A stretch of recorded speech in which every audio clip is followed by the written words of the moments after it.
ज्ञान में आपका स्वागत है। क्या आपके घर के लोग, आपके परिचित, आपके रिश्तेदार, आपके पिताजी, आपके माताजी कोई डायबिटीज के मरीज हैं, शुगर की बीमारी बहुत दिनों से है और उनको दवा चल रहा है और उनको साथ में पेट की तकलीफ है। पेट हमेशा क्या उनका भारी भारी रहता है, उल्टी होने की इच्छा होती है या उल्टी होते रहता है, वजन गिर रहा है, पेट में हमेशा गैस जैसा महसूस होता है और उनका पतला पैखाना होता है या कब्जियत होता है। क्या ऐसा होता है? तो अगर ऐसा होता है तो कुछ सोचने की जरूरत है। अगर ऐसा होता है तो ये एक डायबिटीज इंड्यूस्ड यानी शुगर से रिलेटेड, शुगर के कारण, डायबिटीज के कारण एक पेट की बीमारी है जिसको हम लोग डायबिटीज गैस्ट्रोपैरेसिस बोलते हैं। वो गैस्ट्रोपैरेसिस की शिकार है, यानी गैस्ट्रोपैरेसिस का मतलब होता है पेट का लकवा यानी पेट का पैरालाइज हो जाना।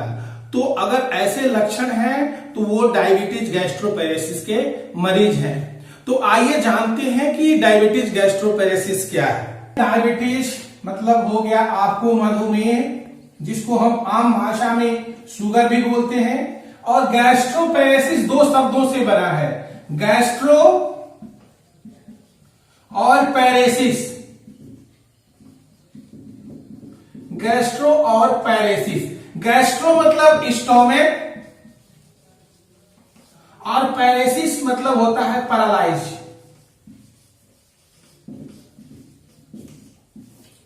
तो वो स्टोमक के पैरालाइज से, पेट के लकवे से ग्रसित है। ये डायबिटीज में कॉमन है। गैस्ट्रोपैरेसिस के और भी कारण है, एक्सीडेंटल है, ड्रग इंड्यूस्ड है, वैगोटोमी के कारण, ऑपरेशन के कारण, ट्रॉमा के कारण भी ऐसा होता है। परंतु डायबिटीज में कोई और कारण न हो और ऐसा महसूस हो रहा हो तो ये डायबिटीज गैस्ट्रोपैरेसिस है और इसका कारण डायबिटीज है। अब ऐसा होता क्यों है? बहुत दिनों से डायबिटीज होने के कारण, अनकंट्रोल्ड शुगर होने के कारण, जिसका शुगर पोस्ट पैरेंडियल खाना खाने के बाद हमेशा एक नॉर्मल लेवल से ज्यादा हो और उसका HbA1c हमेशा 7.5% से ज्यादा रहा हो, कभी डायबिटीज कंट्रोल में नहीं रहा हो या रहा भी हो तो फ्लक्चुएट करके रहा हो, तो ऐसा कंडीशन आता है। ऐसा इसलिए होता है कि डायबिटीज के कारण, मधुमेह के कारण, शुगर के कारण जो पेट का पेरिस्टाल्टिक मूवमेंट होता है, पेट का भी अपना एक चाल होता है, जैसे हम लोग चलते हैं ना, पेट का भी ऐसा चाल होता है, जिसके कारण किए गए भोजन को अपने चाल के कारण वो आंत की तरफ ठेलता है, जिसको हम लोग पेरिस्टाल्सिस मूवमेंट बोलते हैं, पेरिस्टाल्टिक मूवमेंट बोलते हैं या पेरिस्टाल्सिस बोलते हैं। पेट स्क्वीज करके, दाब के खाना को बाहर की तरफ ले जाता है। परंतु डायबिटीज गैस्ट्रोपैरेसिस में ऐसा नहीं होता है। गैस्ट्रोपैरेसिस का एक और कॉमन वर्ड है, वो है डिलेड इम्पटिंग ऑफ स्टोमक, यानी पेट का देर से खाली होना।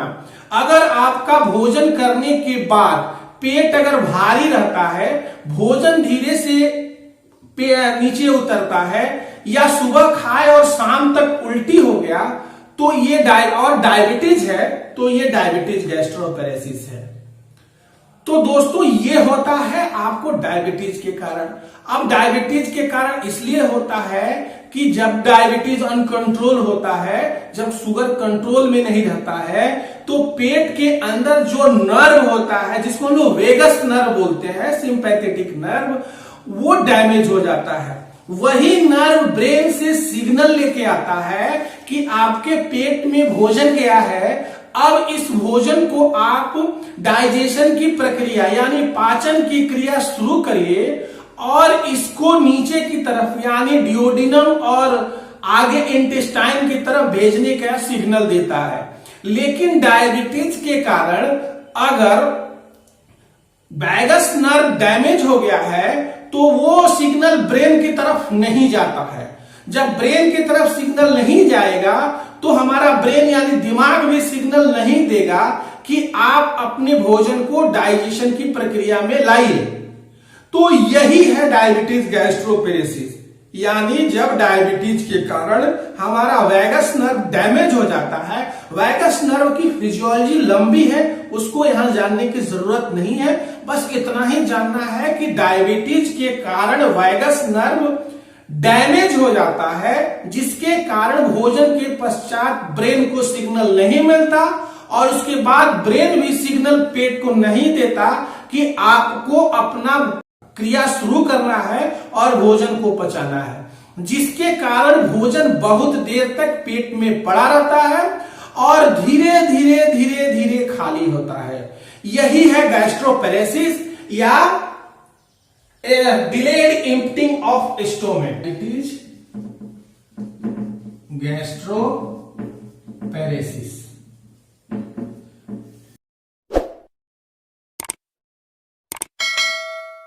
जब हम कोई भोजन लेते हैं तो यहां से धीरे धीरे धीरे धीरे गला से इसोफेगस से होते हुए हमारे स्टोमक में आता है, स्टोमक में आता है और यहां ब्रेकडाउन की प्रक्रिया होती है।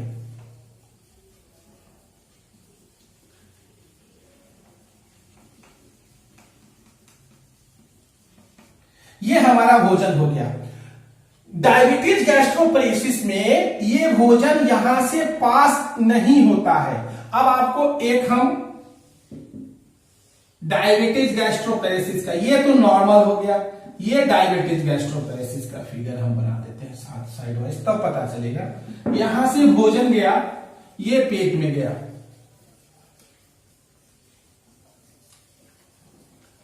ये पेट में गया। नॉर्मली जब आदमी हेल्दी रहता है और डायबिटीज नहीं रहता या डायबिटीज कंट्रोल में रहता है तो अमूमन 4 घंटे लगते हैं पेट को खाली होने में। धीरे धीरे करके 4 घंटे में टोटल फूड खाली हो जाता है, टोटल भोजन पेट से खाली हो जाता है। परंतु डायबिटीज में ऐसा नहीं होता। नॉर्मल में क्या होगा, 4 घंटे बाद से धीरे धीरे धीरे धीरे भोजन यहां से डिओडिनम में आएगा, यहां से इंटेस्टाइन की तरफ पास होगा। परंतु डायबिटीज गैस्ट्रोपेरेसिस के मरीज में ऐसा नहीं होता है, वो 4 घंटे से ज्यादा समय लेगा, क्योंकि ये बाहर का जो वेगस नर्व होता है, ये वेगस नर्व जो होता है ये डैमेज हो जाता है। ये वेगस नर्व है। तो डायबिटीज वाले में क्या होगा, ये वेगस नर्व डैमेज हो जाता है। डायबिटीज के कारण वेगस नर्व डैमेज हो जाता है, मतलब थोड़ा सा उसके डिफॉर्मिटीज आ जाती है, जिसके कारण सिनेप्सिस नहीं होता और ब्रेन को सिग्नल नहीं देता। तो ये फिगर में आपको देख रहे हैं कि ये नॉर्मल एब्डोमेन में ये भोजन पास हो रहा है, परंतु डायबिटीज गैस्ट्रोपेरेसिस में ऐसा नहीं हो रहा है। तो यही एक प्रक्रिया है।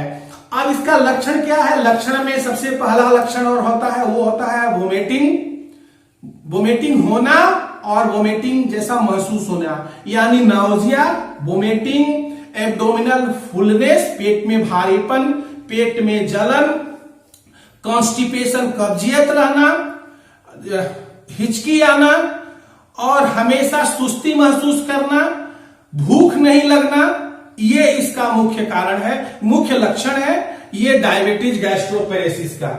अब इसका आता है ट्रीटमेंट। तो सबसे पहला ट्रीटमेंट का है आपका कि आप अपने डायबिटीज को कंट्रोल करके रखिए, हमेशा पीपी 140 से 150 के आसपास रखिए, फास्टिंग 100 से 110 के बीच में रखिए, HbA1c हमेशा 6.5 से 7.5 के बीच में रखिए। उसके बाद होता है कि इजिली डाइजेस्टेबल फूड लेना है, जो आसानी से पच जाए, लिक्विड फॉर्म में हो तो और ज्यादा अच्छा है। हेवी फूड्स को आपको नहीं लेना है और आपको कोई भी तली भुनी चीजें नहीं खानी है। ये मैनेजमेंट है, नॉन मेडिसिनल ट्रीटमेंट है। ट्रीटमेंट में आपको तो डायबिटीज की दवा जो है वो कंटिन्यू कराइए, अपने डॉक्टर से मिलके उसको फिर से रेगुलेट करवाइए, उसको टाइट्रेट करवाइए कि हमारा शुगर कितना कंट्रोल है कितना नहीं है, और उसी के अनुसार दवा करवाइए। उसके आगे आता है आपको प्रोकाइनेटिक्स देते हैं, जिसमें मेटाक्लोरोप्रोमाइड, डोमपेरिडोल, डोमेस्टल के नाम से आता है, या फिर लिवोसल्प्राइड, आइटोप्राइड, और कभी कभी एरिथ्रोमाइसिन का भी यूज करते हैं। बेसिकली ये एक एंटीबायोटिक्स है, बट इसका इफेक्ट ये होता है कि ये गैस्ट्रिक मोटिलिटी को बढ़ा देता है। ट्रीटमेंट का यही फोकस है कि जो डिलेड एम्प्टिंग होता है, देर से पेट खाली होता है, उसको हमको जल्दी से खाली करा देना है। यानी पेट के जो पेरिस्टालसिस है, पेरिस्टाल्टिक मूवमेंट है, उसको बढ़ा देना है। तो उसमें ये सब दवाइयां काम करती हैं। साथ में एरिथ्रोमाइसिन भी हम लोग देते हैं, एरिथ्रोमाइसिन, इसको भी हम कभी कभी यूज करते हैं। एक विटामिन बी कॉम्प्लेक्स लेना होगा नर्व को रिजुविनेट करने के लिए, विटामिन बी कॉम्प्लेक्स चाहिए साथ में, और डायबिटीज की दवाई चाहिए। अगर इन सब चीजों से अगर आपका गैस्ट्रोपैरेसिस ठीक नहीं होता है, पेट का पैरालाइजेशन ठीक नहीं होता है, तो आपको डॉक्टर से कंसल्ट करना होगा, और हो सकता है कि आगे इसका कुछ सर्जिकल ट्रीटमेंट या फिर आपको मैकेनिकल एक डिवाइस पेट में लगा दिया जाता है, वो पेट के चाल को बढ़ा देता है। तो ये हो गया आपको ट्रीटमेंट से रिलेटेड जो भी इंफॉर्मेशन था कि यही दवाइयां आपको चलेंगी। और डाइट को आपको कंट्रोल करना है, लिक्विड डाइट और इजिली डाइजेस्टेबल डाइट लेना है आपको। तो दोस्तों ये था गैस्ट्रोपैरेसिस पे इंफॉर्मेशन। अगर ये वीडियो अच्छा लगे तो हमारे चैनल को सब्सक्राइब जरूर करिएगा और दूसरों तक शेयर जरूर करिएगा। धन्यवाद।